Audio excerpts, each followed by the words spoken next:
We have 13 of them in this country. Why the duplicity? Why the deceit? Why the obfuscation in this debate rather than clarity and transparency, openness and honesty? Well, I would like to see a program that actually worked. I mean, it can take 20 years for someone to get a visa to rejoin their families. This is just not a system that's working. What we need is a system that actually works, that allows people to get a visa, come here legally, and allows the, 10 million people who are here already, that have been living here, that have children born in the United States. There are 3.1 million children who were born in the United States of people who are here undocumented. They are American citizens. The government is threatening to take their parents away from them and send it back to the country they lived in. These are children who are American citizens. You didn't answer a single question I asked, Father, but then again, you're a Jesuit. You can get away with that. Father. Yes, I'd like to comment on a false statement that my good brother priest made, and he's a wonderful guy, I know that. And that is, he made the statement, which I'm almost horrified to hear because it's so untrue. But it's part of the, part of the language of people who hold this view. When the Reformation threatened the power of the Catholic Church and drew millions of people away from its clutches, Satan established a counter-Reformation designed to nullify the threat and reassert its position of dominance. At the Council of Trent from 1545 to 1563, a commission of cardinals was put together to clean up the Catholic Church and to reassert its position of authority as the only true Church of God. Fundamental to this movement was the establishment of new religious orders. The most famous order to be created at this time, and the one that has gone on to become the largest in the world, was the Society of Jesus, or as they are more commonly known, the Jesuits. They would become one of the most infamous organizations in history. It's important we explore the Jesuits because it gives us deep insight into the mind and tactics of our enemy, but for that same reason I want to preface it with a warning that the next few parts will be dealing with some very twisted and evil themes. The founder of the Jesuits was a man called Don Inigo Lopez, who was born into an extremely wealthy family in the Basque region of Spain in 1491. He later changed his name to Ignatius Loyola. As a young man, Loyola was said by police records to be proud, violent, vindictive, and dangerous. His great life's ambition was to become a powerful military commander, which was going well until one particular battle where a cannonball broke one of his legs and heavily wounded the other. This event effectively ended his military ambitions. He was removed from the field of battle, underwent numerous painful surgical operations, and spent a long time in recovery. During this period, Loyola had a nervous breakdown as he struggled to come to terms with the end of his army career and the end of his life's ambition. In this fragile mental state, as he lay there with little else to occupy his mind, he began reading a number of fanciful religious texts about the works of the Catholic saints. Particularly inspired by the life of St. Francis of Assisi, he set out to emulate his deeds and those of others like him. He began to envision Jesus as a type of great military commander, and thought that although his physical army career was over, he could instead become a kind of general in Jesus' army instead, the goal of which would be to capture the world. Now as a cripple, he made his way across Spain to the mountains of Montserrat, where there was a Benedictine monastery. Within this monastery was a sacred goddess idol called the Black Virgin of Montserrat, which he stood before in vigil for 3 days. There he committed himself and his work to her. By doing so, he committed himself to the demonic goddess Asherah. From here, he decided that he would go to Jerusalem and conquer the Muslim world for Catholicism. His ambitions were halted, however, as Barcelona had the plague, and he was forced to stay in the small town of Manresa for 10 months instead. For those 10 months, he lived in a cave, torturing himself physically and mentally, until he began to have dreams and visions. Through these hallucinations he claimed that the secret doctrine of the Catholic Church was taught to him by a form in the air near him, and this form gave him much consolation because it was exceedingly beautiful. It somehow seemed to have the shape of a serpent and had many things that shone like eyes but were not eyes. He received much delight and consolation from gazing upon this object, but when the object vanished, he became disconsolate. Here we see the telltale signs of a demonic cave revelation exactly like that which Muhammad experienced.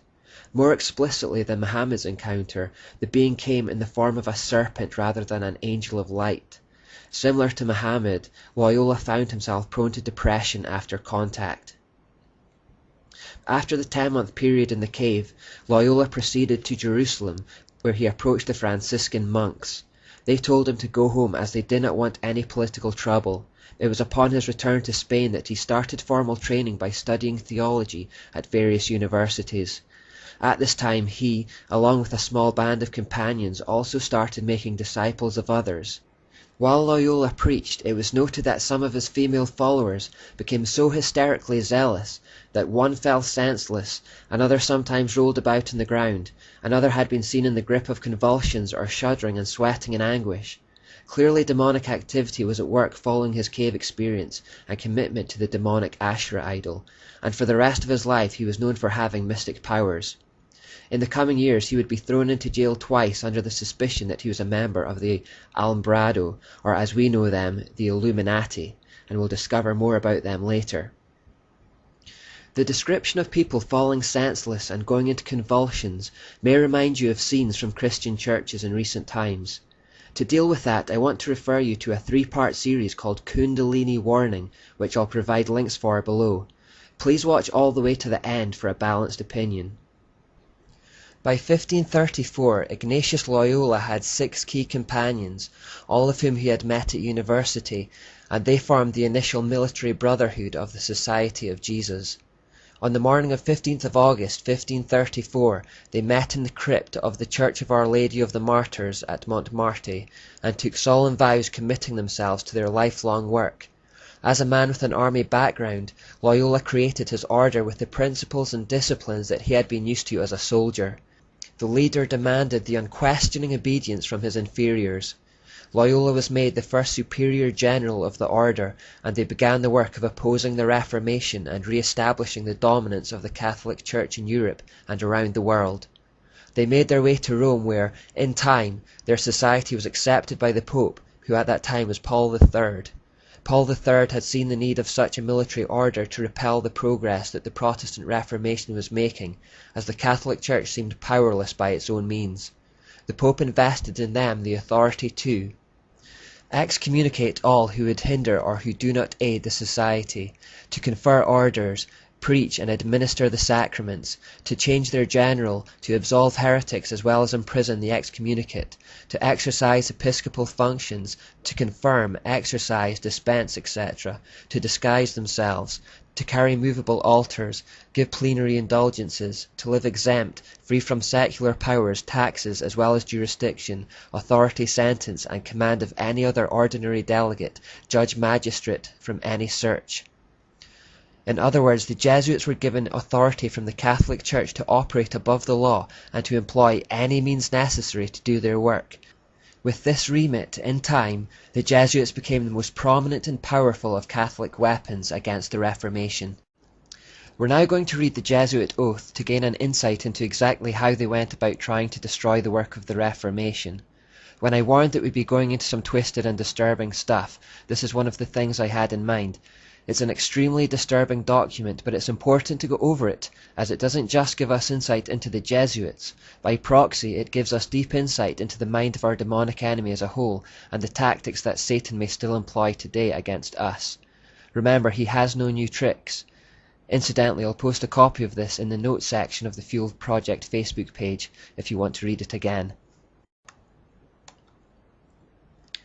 My son, you have been taught to act the dissembler, amongst the Roman Catholics to be a Roman Catholic, and to be a spy even among your own brethren, to believe no man, to trust no man, among the Reformers to be a Reformer, among the Huguenots to be a Huguenot, among the Calvinists to be a Calvinist, among the Protestants generally to be a Protestant. and obtaining their confidence to seek even to speak from their pulpits, and to denounce with all vehemence in your nature our holy religion and the Pope, and even to descend so low as to become a Jew amongst the Jews, that you might be enabled to gather together all information for the benefit of your order as a faithful soldier of the Pope. You have been taught to insidiously plant the seeds of jealousy and hatred between states that were at peace, and incite them to deeds of blood involving them in war with each other, and to create revolutions and civil wars in communities, provinces and countries that were independent and prosperous, cultivating the arts and the sciences, and enjoying the blessings of peace.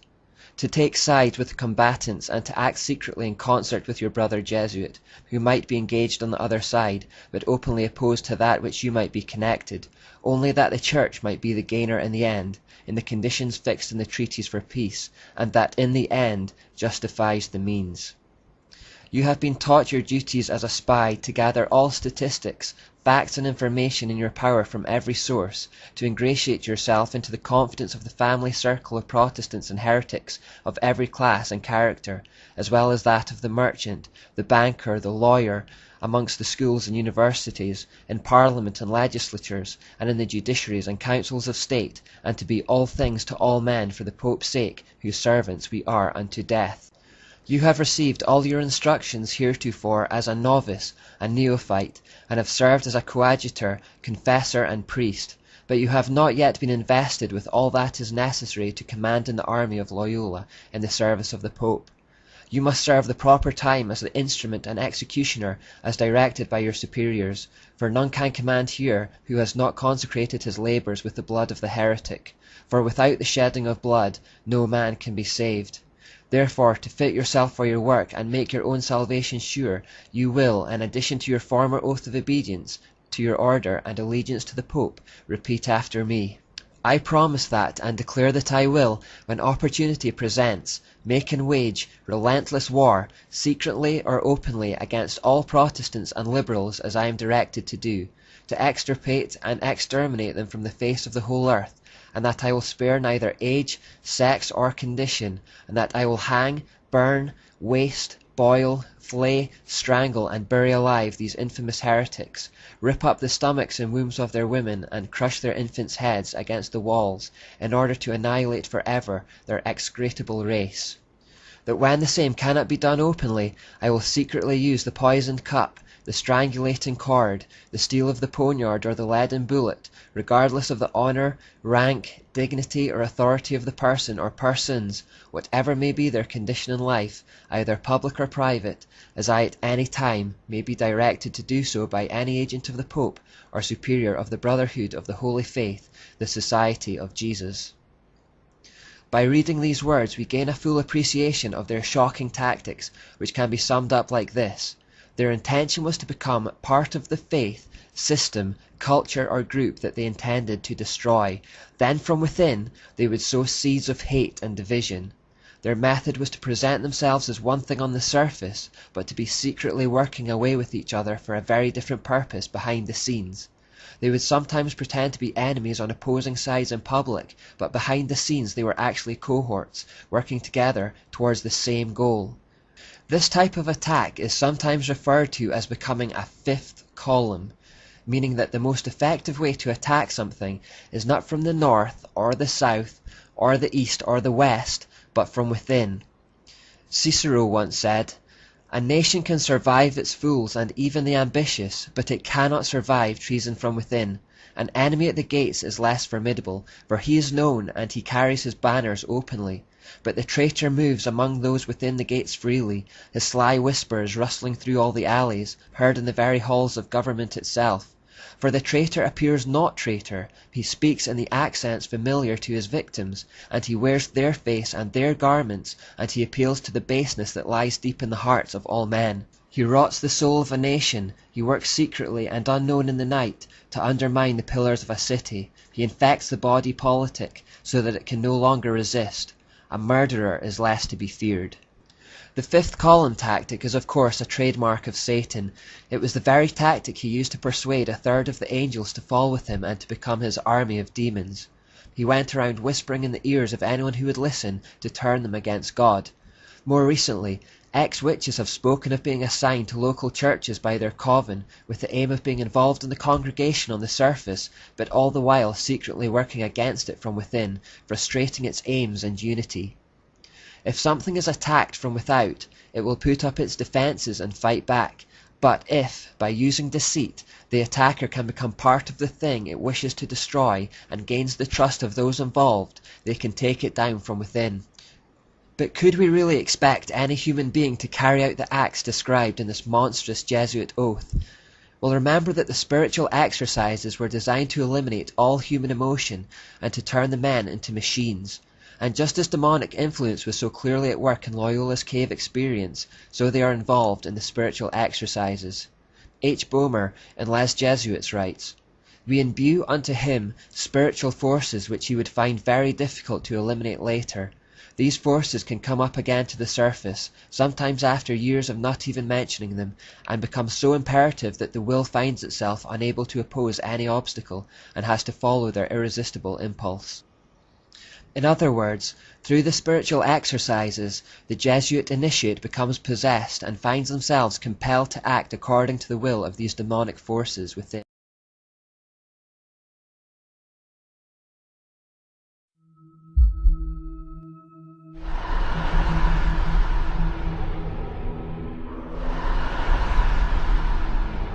The recent election of Cardinal Giorgia Bergoglio to the position of Pope Francis I was an unprecedented event the world has never before witnessed.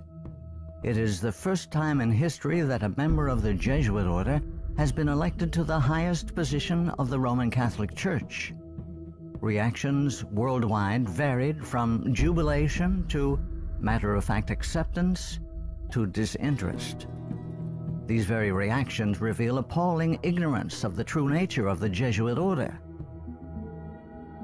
Widely regarded as a benevolent missionary order, known for its educational institutions, the Jesuit order, as the Society of Jesus is commonly known, has long played an incredibly influential, albeit secretive, role in the destinies of nations, organizations, and individuals. Rulers, presidents, scholars, and even Catholics themselves, who are aware of the evil perpetrated by this powerful, far-reaching order, have left on record grave warnings that all should heed. Following is a compilation of quotes from a variety of sources. Some admit that their own diabolical organizations were modeled on Jesuit principles. Others give warning. A number of those who sought to warn did so at the cost of their lives. World's Last Chance would encourage all to carefully study the following material. Proverbs 1:5 tells us, "A wise man will hear and will increase learning, and a man of understanding shall attain unto wise counsels." Ignatius Loyola, 1491 to 1556, founder of the Society of Jesus and its first superior general. Nor will it contribute a little to our advantage if with caution and secrecy we foment and heighten the animosities that arise among princes and great men, even to such a degree that they may weaken each other. But if there appear any likelihood of reconciliation, then as soon as possible let us endeavor to be the mediators, lest others prevent us. Finally, let all with such artfulness gain the ascendant over princes, noblemen, and the magistrates of every place, that they may be ready at our beck, even to sacrifice their nearest relations and most intimate friends when we say it is for our interest and advantage. Let proper methods be used to get knowledge of the animosities that arise among great men, that we may have a finger in reconciling their differences. For by this means we shall gradually become acquainted with their friends and secret affairs and of necessity engage one of the parties in our interests. Immediately upon the death of any person of post, let them take timely care to get some friend of our society preferred in his room. But this must be cloaked with such cunning and management as to avoid giving the least suspicion of our intending to usurp the prince's authority. Putting aside all private judgment, we should always be ready to accept this principle. I will believe that the white I see is black, if the hierarchical church so defines it. Princes and persons of distinction everywhere must, by all means, be so managed that we may have their ear, and that will easily secure their hearts, by which way of proceeding all persons will become our creatures, and no one will dare to give the society the least disquiet or opposition. Finally, the society must endeavor to effect this at least, that having gotten the favor and authority of princes, those who do not love them at least fear them. Paolo Sarpi, 1552 to 1623, a Venetian patriot, scholar, scientist, and church reformer. They are a public plague, and the plague of the world. From the Jesuit colleges there never is sent a pupil obedient to his father, devoted to his country, loyal to his prince. Every species of vice finds its patronage in them. There is no perjury, nor sacrilege, nor parricide, nor incest, nor rapine, nor fraud, nor treason, which cannot be masked as meritorious beneath the mantle of their dispensation. Muccio Vitelleschi, 1562 to 1645, 6th Superior General of the Society of Jesus. When sovereigns require a Jesuit's opinion on any subject, the Jesuit in question is to report the matter to his superior, who is to lay it before several Jesuits for discussion.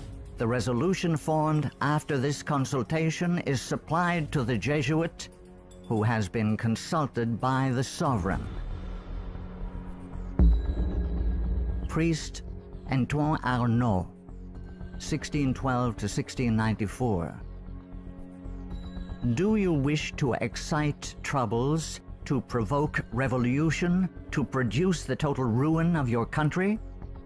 Call in the Jesuits and build magnificent colleges for these hot-headed religionists. Suffer those audacious priests in their dictatorial and dogmatic tone to decide on affairs of state. Michelangelo Tamburini, 1648 to 1730, 14th Superior General of the Society of Jesus. See, sir, from this chamber I govern not only to Paris, but to China, not only to China, but to all the world, without anyone to know how I do it. Pope Clement XIV, 1705 to 1774. Following are Pope Clement XIV's words upon signing the bull of suppression and extinction of the Jesuits. A bull is the strongest legal document a pope can issue. The suppression is accomplished. I do not repent of it, having only resolved on it after examining and weighing everything, and because I thought it necessary for the Church. If it were not done, I would do it now. But this suppression will be my death.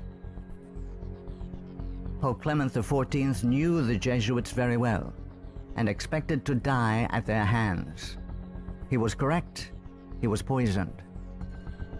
A peasant woman was persuaded by means of a disguise to procure entrance into the Vatican and offered to the Pope a fig in which poison was concealed. Clement XIV was exceedingly fond of this fruit and ate it without hesitation. The same day, the first symptoms of severe illness were observed, and to these rapidly succeeding violent inflammation of the bowels. He soon became convinced that he was poisoned and remarked, "Alas, I knew they would poison me, but I did not expect to die in so slow and cruel a manner." His terrible sufferings continued for several months. When he died, the poor victim, said Curren, of the execrable Jesuits to which the Bishop of Pistoia, Scipio di Ricci, the nephew and heir of Jesuit General Ricci, fully agreed. Pope Pius VII, the Pope who restored the Society of Jesus. Soon after Pope Pius VII was released from Napoleon's prison in 1814, he quickly restored the Society of Jesus with the papal bull Sollicitudo Omnium Ecclesiarum. If any should again attempt to abolish it, the Society of Jesus, he would incur the indignation of Almighty God and of the holy apostles Peter and Paul. John Adams, 1735-1826, second President of the United States of America. In 1816, John Adams wrote to Thomas Jefferson, third President of the United States, regarding the restoration of the Society of Jesus. My history of the Jesuits is not eloquently written, but it is supported by unquestionable authorities, is very particular and very horrible. Their restoration is indeed a step toward darkness, cruelty, perfidy, despotism, death. I do not like the appearance of the Jesuits. If ever there were a body of men who merited eternal damnation on earth and in hell, it is this Society of Loyola's.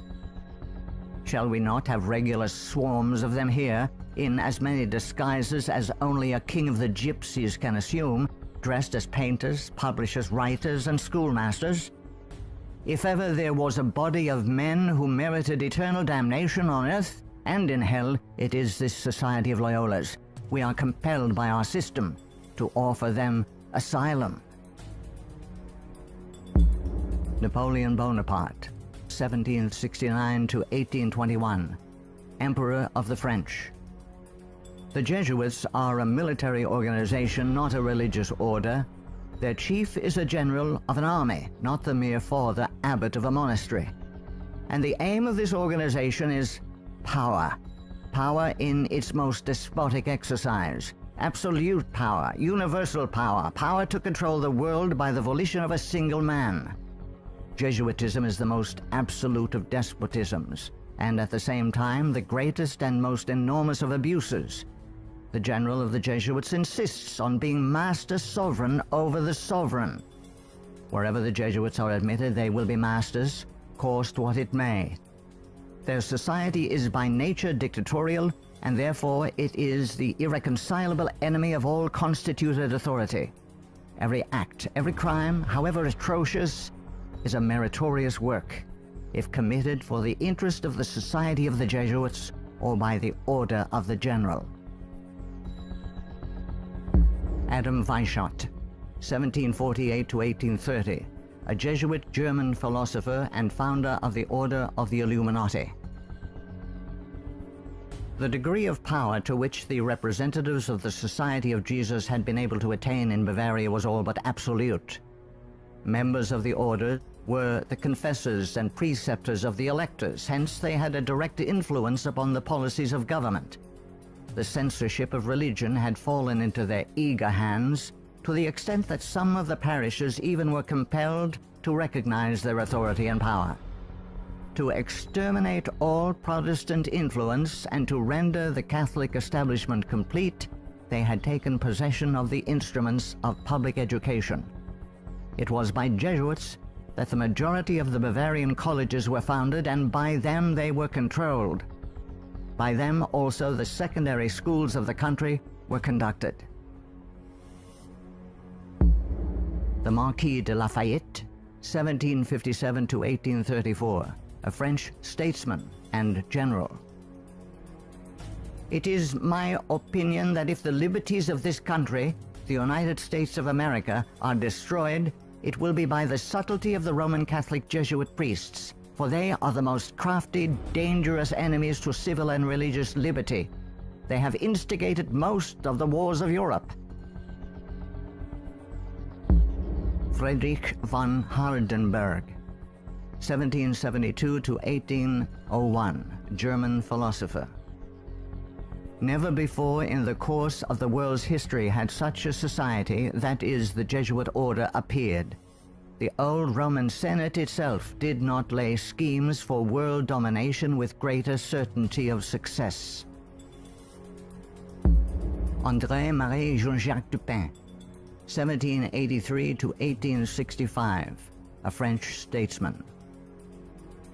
The Jesuits are a naked sword whose hilt is at Rome, but its blade is everywhere, invisible until its stroke is felt. Samuel Morse, 1791 to 1872, American inventor of the telegraph. They are Jesuits. This society of men, after exerting their tyranny for upwards of 200 years, at length became so formidable to the world, threatening the entire subversion of all social order, that even the Pope, whose devoted subjects they are, and must be, by the vow of their society, was compelled to dissolve them.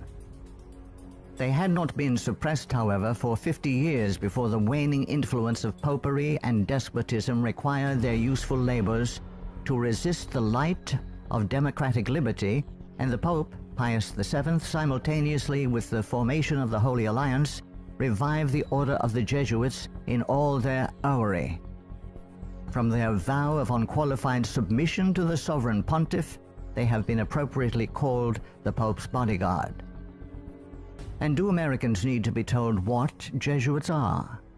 They are a secret society, a sort of Masonic order, with super-added features of revolting odiousness, and 1,000 times more dangerous.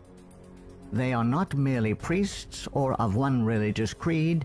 They are merchants and lawyers and editors and men of any profession having no outward badge in this country by which to be recognized. They are about in all your society. They can assume any character, that of angels of light or ministers of darkness, to accomplish their one great end, the service upon which they are sent, whatever that service may be. They are all educated men, prepared and sworn to start at any moment and in any direction, and for any service, commanded by the general of their order, bound to no family, community, or country by the ordinary ties which bind men, and sold for life to the cause of the Roman pontiff. And who are these agents? They are for the most part Jesuits, an ecclesiastical order proverbial through the world for cunning, duplicity, and total want of moral principle, an order so skilled in all the arts of deception that even in Catholic countries, in Italy itself, it became intolerable and the people required its suppression. Orestes Augustus Brownson, 1803 to 1876, New England intellectual and activist, preacher, labor organizer, and noted Catholic convert and writer. Undoubtedly, it is the intention of the Pope to possess this country, America. In this intention, he is aided by the Jesuits and all the Catholic prelates and priests. If the Catholic Church becomes predominant here, Protestants will all be exterminated. Abraham Lincoln, 1809 to 1865, 16th President of the United States of America. This war, the American Civil War, 1860 to 1865, would never have been possible without the sinister influence of the Jesuits. We owe it to popery that we now see our land reddened with the blood of her noblest sons. Though there were great differences of opinion between the South and North on the question of slavery, neither Jeff Davis nor any one of the leading men of the Confederacy would have dared to attack the North had they not relied on the promise of the Jesuits that under the mask of democracy, the money, and the arms of the Roman Catholics, even the arms of France, were at their disposal if they would attack us.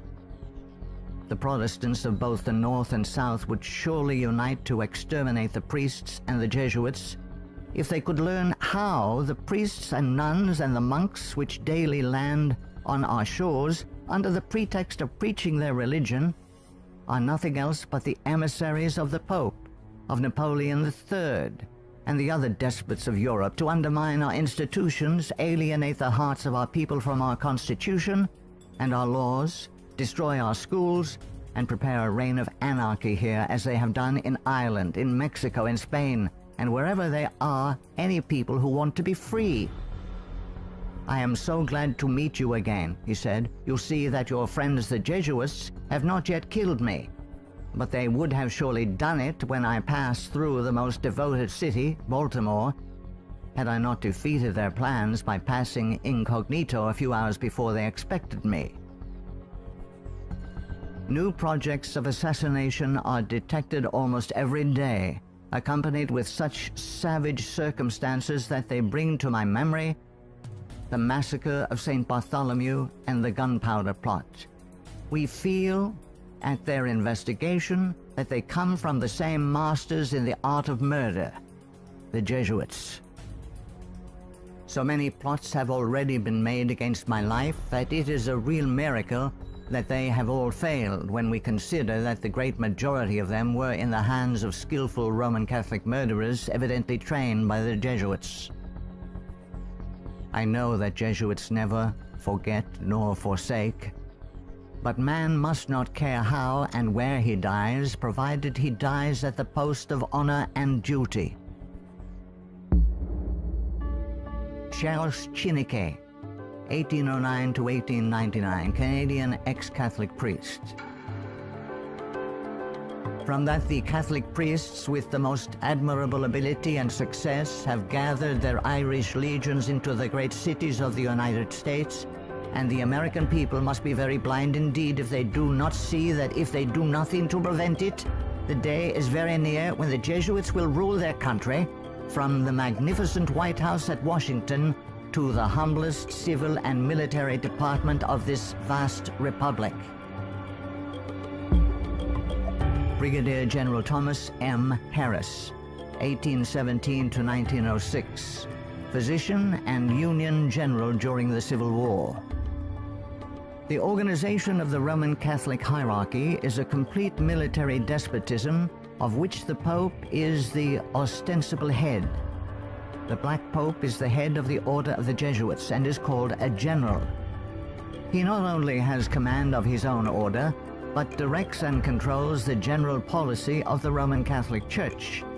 He is the power behind the throne and is the real potential head of the hierarchy. There is no independence of thought or of action in its subordinate parts. Implicit and unquestioning obedience to the orders of superiors in authority is the sworn duty of the priesthood of every grade. It would seem that the Jesuits had had it in mind from the beginning of the war, the American Civil War of 1861 to 1865, to find an occasion for the taking off, that is the assassination, of Mr. Abraham Lincoln. The favorite policy of the Jesuits is that of assassination. Fyodor Dostoevsky, 1821 to 1881, famous Russian novelist.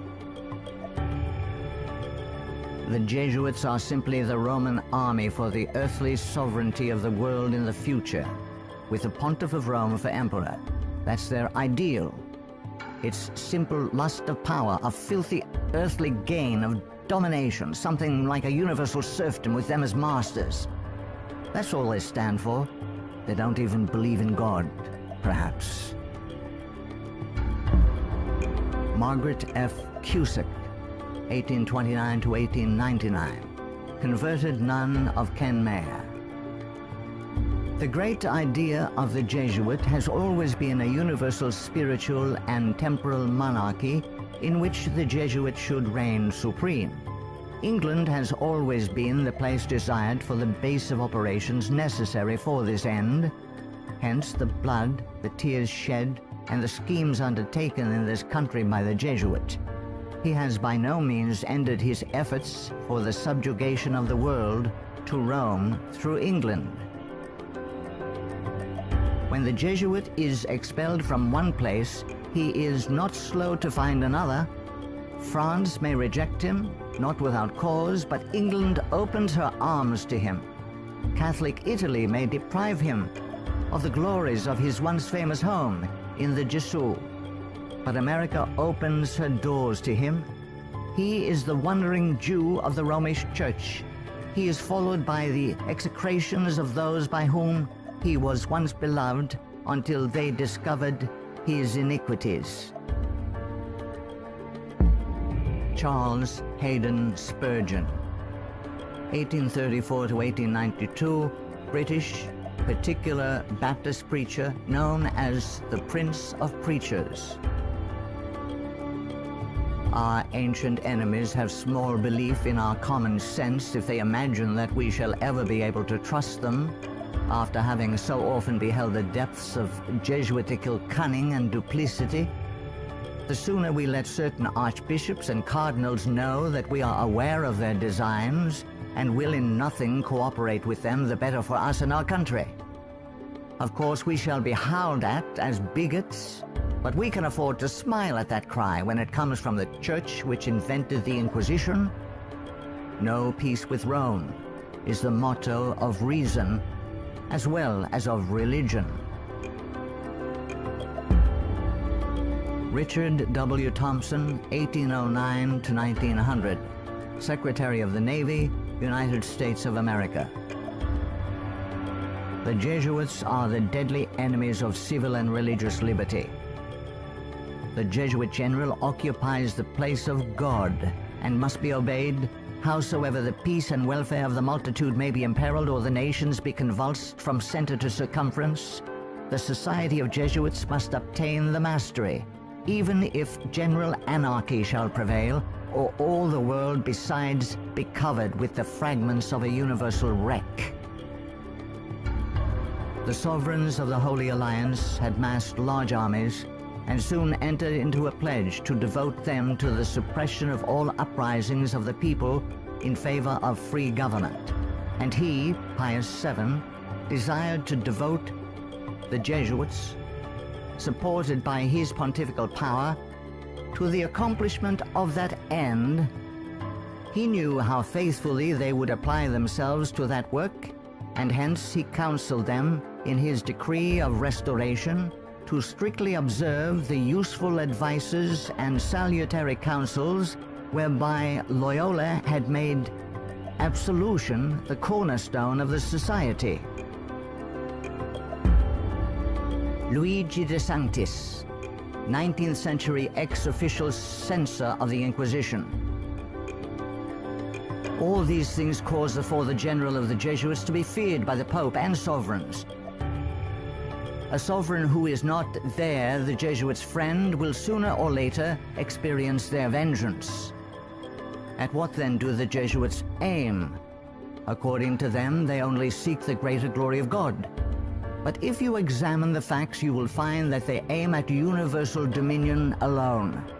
They have rendered themselves indispensable to the Pope, who without them could not exist, because Catholicism is identified with them. They have rendered themselves indispensable to governors and hold revolutions in their hands. And in this way, either under one name or another, it is they who rule the world. He who thinks he knows the Jesuits by having read all the books that were written in the past century, the 18th century, to unmask them would be grossly deceived. The Jesuitism of that day was an open war against the gospel and society. The Jesuitism of the present is a slow but contagious and deadly disease which secretly insinuates itself. It is a poison taken under the name of medicine. G. B. Nicolini, Italian ex-Catholic, in 1854 published the finest Italian history of the Jesuits in existence. Take the Jesuit for what he ought or appears to be, and you commit the greatest of blunders. Draw the character after what the Jesuit seems to be in London, you will not recognize your portrait in the Jesuit of Rome. The Jesuit is the man of circumstances. Despotic in Spain, constitutional in England, republican in Paraguay, bigot in Rome, idolater in India. He shall assume and act out in his own person, with admirable flexibility, all those different features by which men are usually to be distinguished from each other. He will accompany the gay women of the world to the theater and will share in the excesses of the debauchee. With solemn countenance he will take his place by the side of the religious man at church, and he will revel in the tavern with the glutton and the sot. He dresses in all garbs, speaks all languages, knows all customs, is present everywhere, though nowhere recognized, and all this, it should seem, O monstrous blasphemy, for the greater glory of God, ad majorum Dei gloriam. The members of the society are divided into 4 classes: the professed, coadjutors, scholars, and novices. There is also a secret 5th class, known only to the general and a few faithful Jesuits, which perhaps more than any other contributes to the dreaded and mysterious power of the order. It is composed of laymen of all ranks, from the minister to the humble shoeboy. These are affiliated to the society, but not bound by any vows. They are persons who will make themselves useful. They act as the spies of the order, and serve, often unwittingly, as the tools and accomplices in dark and mysterious crimes. The Jesuit Father Francis Pellico candidly confesses that the many illustrious friends of the society remain occult and obliged to be silent. There is no record in history of an association whose organization has stood for 300 years unchanged and unaltered by all the assaults of men and time, and which has exercised such an immense influence over the destinies of mankind. The ends justify the means is his favorite maxim, and as his only end, as we have shown, is the order at its bidding, the Jesuit is ready to commit any crime whatsoever. The immense wealth of the Jesuits has been bequeathed to them by wills made at the last hour. Francis Parkman, 1823 to 1893, American historian.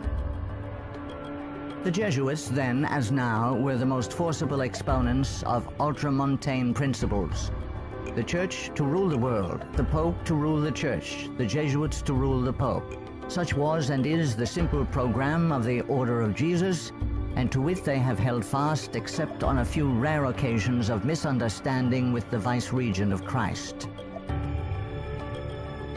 Hector Macpherson, 1851 to 1924, prolific Scottish writer and journalist.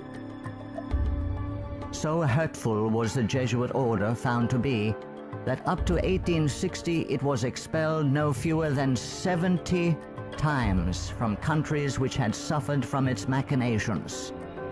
In spite of continental warnings, England under Queen Victoria, 1837 to 1901, who opened up communication with the Vatican in 1877 and enabled the order to carry out its Second Irish Massacre, 1845 to 1850, has become a Jesuit dumping ground.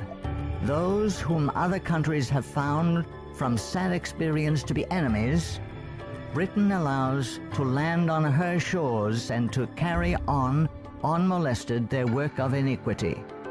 We are carrying toleration to excess, and unless there is a change of policy, this nation will one day pay a heavy penalty. Father Jeremy J. Crowley, 1861 to 1927, American ex-Catholic priest. All through the Middle Ages and the Renaissance period, the popes kept Italy in turmoil and bloodshed, for their own family and territorial advantages, and they kept all Europe in turmoil for 2 centuries after the Reformation, in fact, just as long as they could in the wars of religion.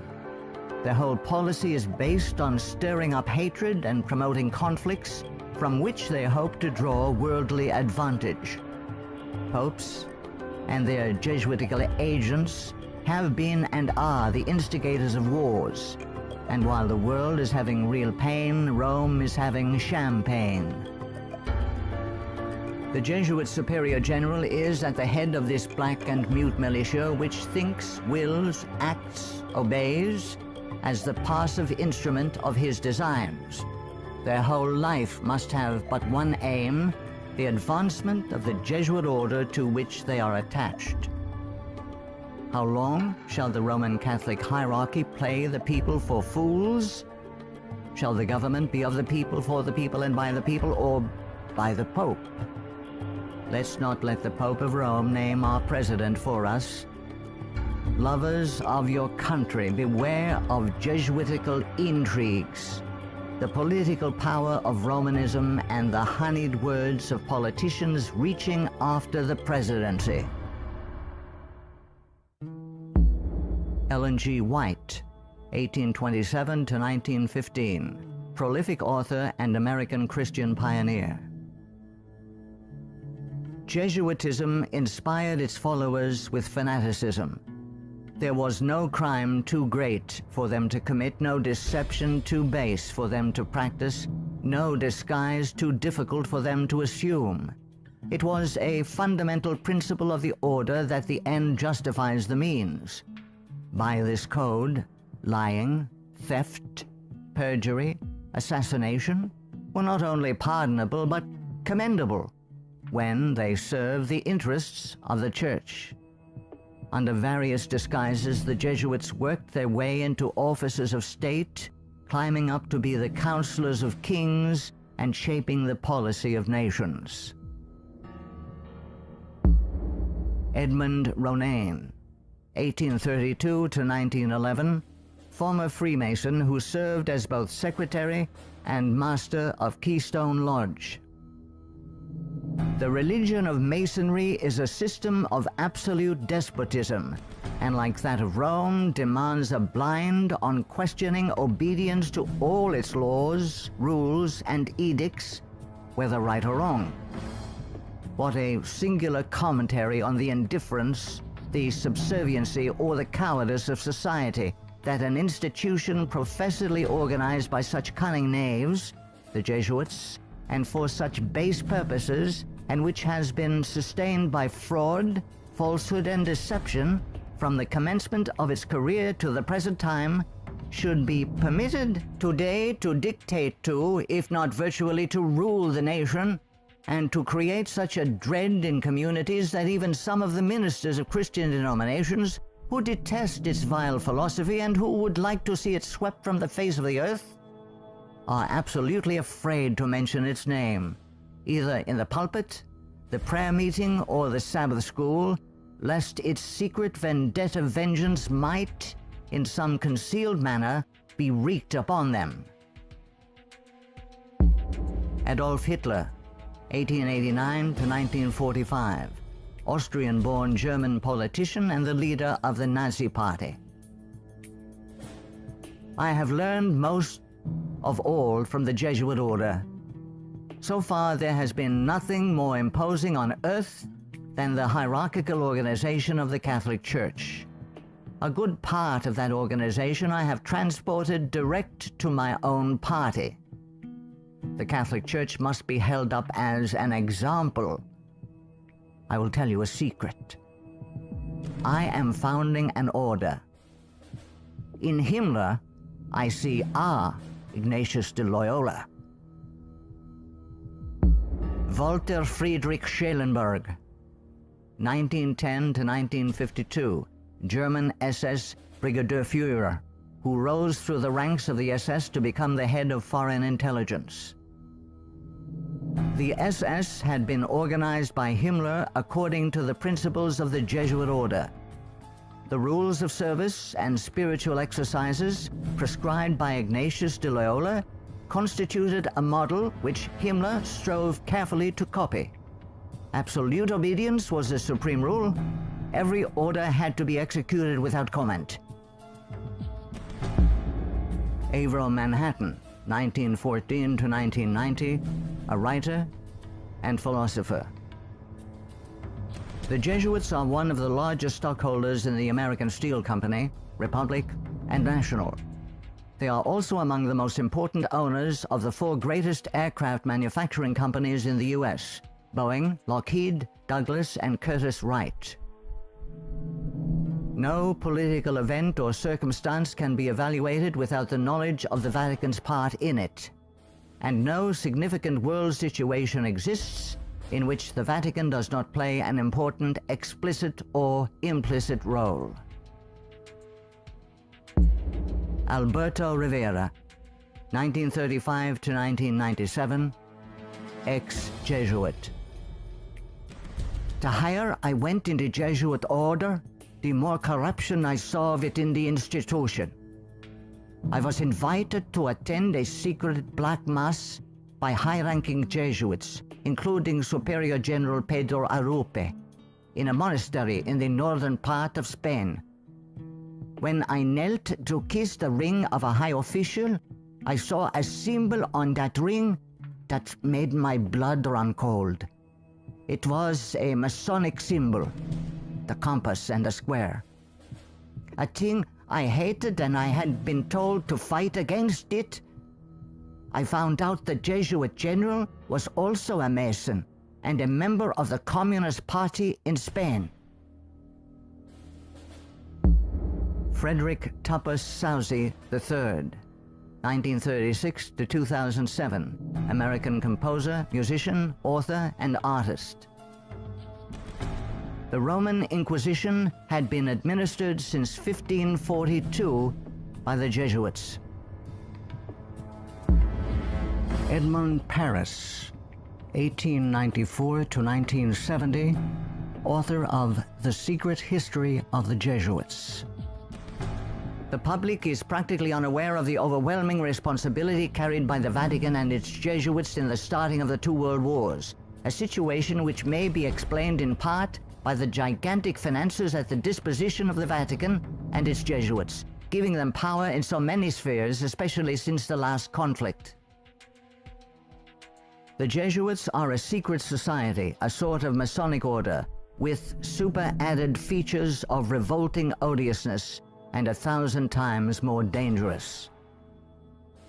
The Führer had come to power thanks to the votes of the Catholic Zentrum, Central Party overseen by Jesuit Ludwig Kass, only 5 years before, 1933. But most of the objectives cynically revealed in Mein Kampf were already realized. This book was written by the Jesuit-controlled Father Bernhard Stempfler and signed by Hitler. For it was the Society of Jesus which perfected the famous Pan-German program as laid out in this book, and the Führer endorsed it. Nino Lobello, 1922 to 1997, American author and journalist, specialized in writing about the Vatican. The Pope's confessor, an ordinary priest, must be a Jesuit. He must visit the Vatican once a week at a fixed time, and he alone may absolve the Pope of his sins. Michael Bunker, American writer, historian, theologian. There is a conspiracy against Christendom. But who are Satan's agents in this conspiracy? The agents are the Jesuits. Even though the Jesuits exude vast influence and control in the areas of theology, education, recorded history, and current media, I am still perplexed that virtually no literature exists exposing the Jesuits' influence on mainline Protestantism. In this work, the author uncovers forgotten history regarding the cooperative salvation theology of the Jesuits. From Cain to Charles G. Finney, this book proves that modern Protestantism has abandoned the doctrines of grace and embraced the satanic doctrines of cooperative salvation. Eric John Phelps, 1953, still living, author and protagonist in the truth-seeking movement in the United States. In the 20th century, the Jesuits have conducted their inquisition under the names of Nazism, fascism, communism, and now Islamic terrorism, with their inquisitors Adolf Hitler, Francisco Franco, Joseph Stalin, and now Osama bin Laden. Today, the Black Pope orders his Holy Office of the Inquisition, renamed in 1965 the Sacred Congregation for the Doctrine of the Faith, through his international intelligence community headed by papal knights, including Skull and Bonesman George W. Bush. To the abhorrent Jesuit doctrine of regicide, the killing of kings, we must now direct our attention that we may understand an established policy calculated to obtain or maintain the mastery of all nations following well-planned assassinations.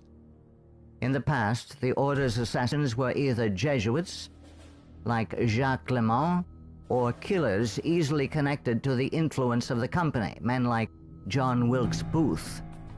Today, these professional terminators are cleverly distanced from their Masonic master, the Black Pope, and given deceptive titles by the Pope's internationally controlled press corps, jurists, and historians. Such titles as anarchists, nihilists, rogue agents within intelligence agencies, or just lone nut assassins. Sometimes these individuals in fact do the killing, consciously and unconsciously, as do the programmed Manchurian candidates. They sacrifice themselves, die in the act, or are punished for their crimes. Created by Loyola in 1534, and sanctioned by Paul III in 1540. In seeking to destroy the Protestant Reformation and restore the Dark Ages with the White Pope, exercising his temporal power as the universal monarch of the world, authored the 25 sessions of the Council of Trent, 1545 to 1563, and established themselves as the confessors and advisors of the monarchs of Europe, promoting absolute monarchical despotisms through which they ignited monstrous wars characterized by pitiless massacres of Protestants and innocents, such as the Dutch Revolution, 1568 to 1648, the 30 Years' War, 1618 to 1648, the Puritan Revolution, 1644 to 1653, the 7 Years, French Indian War, 1754 to 1763. While oppressing and weakening the peoples of the nations and the Semitic Hebrew Jewish race with the Holy Office of the Inquisition, aided by the Knights of Malta and later Scottish Rite Freemasonry from 1540 to 1773, we as God's people in 14th Amendment America have received the Lord Jesus Christ as our personal Savior according to his blessed gospel set forth in his infallible Holy Scriptures. The authorized King James Version of 1611 must repent of our personal and national sins. Then we must forsake them. Some of those sins are: 1. Permitting the army of the Black Pope, the company of the Society of Jesus, to exist, mightily prosper, and absolutely control the government of the United States through its Council on Foreign Relations within our borders. 2.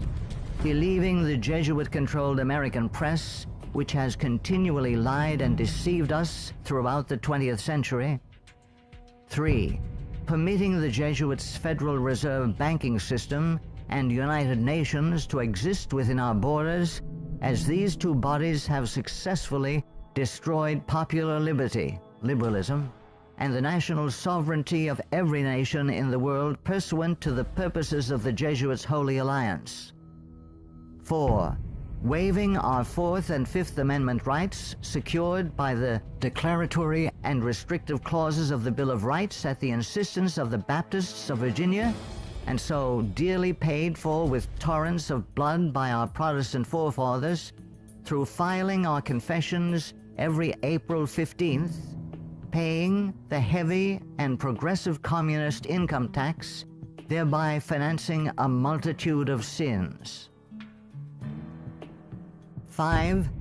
Permitting the drafting, vaccinating, and sending of our sons abroad to fight the Pope's foreign wars, such as the war in Vietnam and the recent wars in Serbia, Iraq, and now Afghanistan, resulting in the further destruction of American liberals and foreign heretics so condemned by the Jesuits' Council of Trent.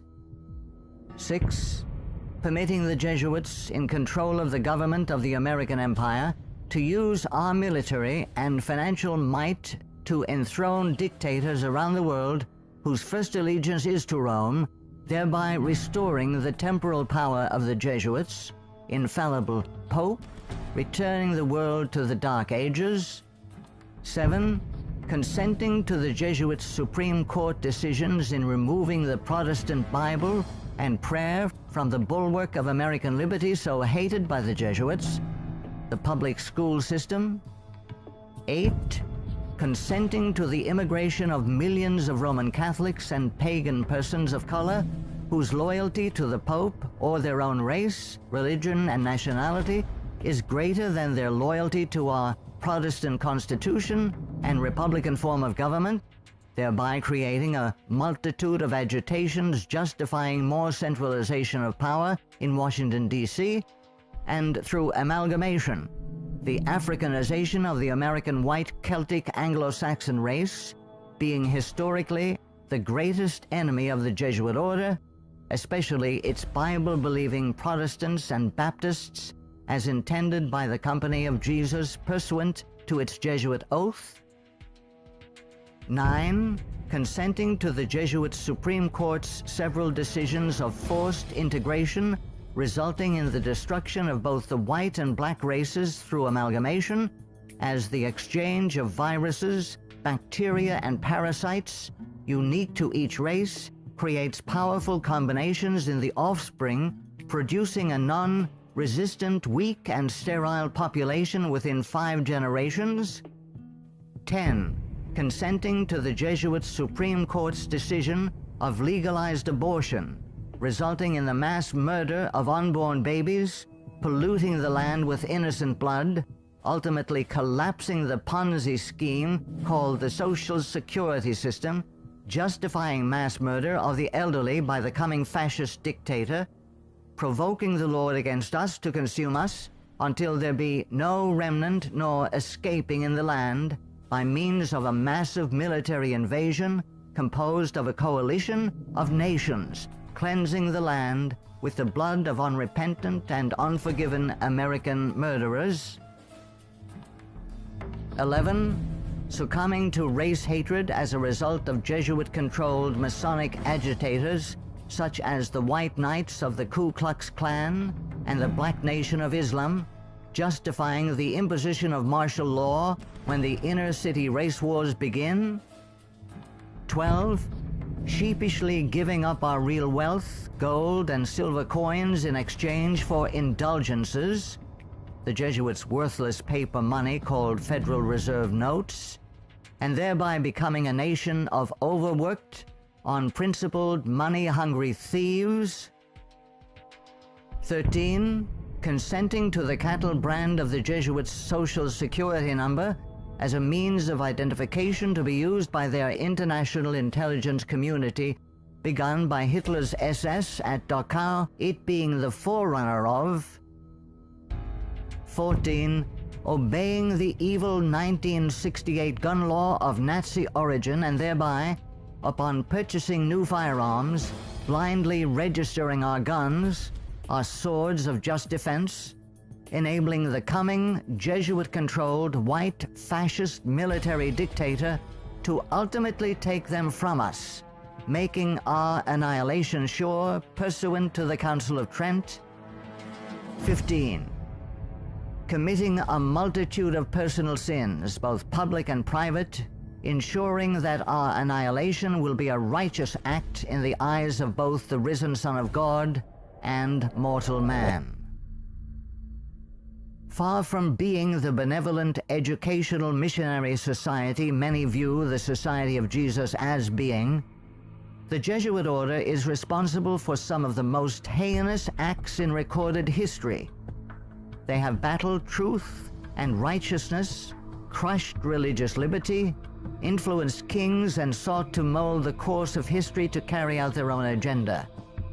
Now that the visible head of the Roman Catholic Church is himself a member of this order, the power of the Jesuit order is complete. Let all who love truth, all who love freedom, take heed and beware of the danger now facing the world in the person of Pope Francis I. Error and wickedness will ever seek to use force against truth and righteousness. Now is the time to draw close to Yahuwah, setting aside the sin that doth so easily beset, and surrender all to the Creator. He will accept all who come to him in faith. A prudent man foreseeth the evil, and hideth himself, but the simple pass on, and are punished.